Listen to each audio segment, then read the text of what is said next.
Hello friends, today in this video I'm going to show you how to fix Steam API DLL is missing. So guys, to resolve this problem, just follow some easy steps. Firstly, click on any web browser.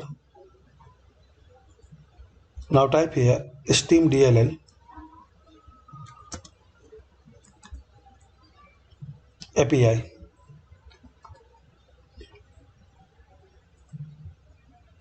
Now click on this first link.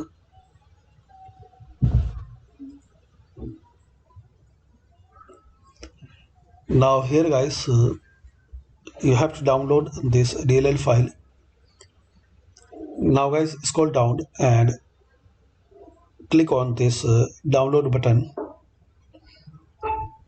and download this DLL file. Now double click on this zip file.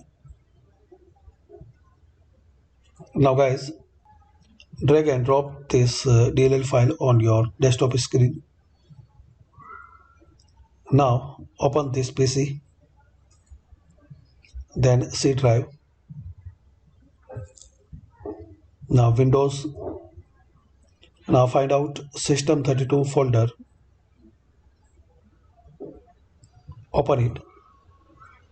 Now drag and drop this DLL file on this folder System32.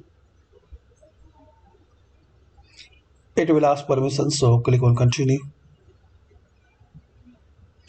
Now close it and restart your PC or laptop. So hopefully guys, using these simple and easy steps, we can fix and resolve Steam API DLL is missing. Thanks for watching. Please comment this method work for you or not.